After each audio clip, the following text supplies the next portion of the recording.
Cette semaine, dans le Macronomètre, on va s'intéresser à la question importante pour les Français des prélèvements obligatoires, soit la totalité des impôts, taxes et cotisations sociales qui sont prélevés sur le travail des Français, sur le capital, sur nos entreprises et bien sûr sur nos ménages, avec une note de 4 sur 10.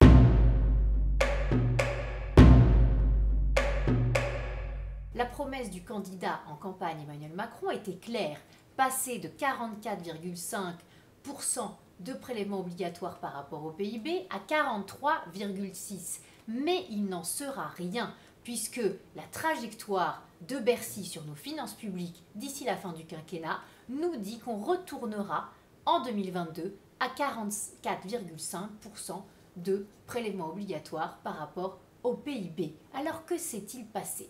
En 2016, on est à moins de 1000 milliards de prélèvements obligatoires au total. Maintenant, en 2018, on est à 1052 milliards. L'année prochaine, en 2019, on sera à 1070 milliards.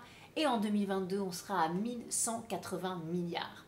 Le problème, c'est que, en dépit de la promesse de baisser véritablement les prélèvements dans notre pays, on a assisté ces derniers temps à la fois des baisses d'impôts, mais aussi des créations d'impôts. Toute la question, finalement, c'est est-ce qu'on regarde le montant des prélèvements en valeur, ou alors est-ce qu'on regarde par rapport à la croissance, l'inflation, par rapport au PIB. Mais de toute façon, il faut bien qu'on paye ces prélèvements obligatoires. Et en valeur, ils vont clairement, largement augmenter d'ici la fin du quinquennat. Ce qui est dommage, c'est qu'à l'Assemblée nationale, on ne nous donne plus le tableau de répartition des prélèvements entre ménages et entreprises. Un tableau remarquable et très intéressant pour voir si la pression fiscale baisse ou pas. La transparence n'est pas encore totalement à l'ordre du jour en matière de fiscalité. C'est dommage parce que ce sera certainement un sujet important pour les Français pour décider de leur vote en 2022.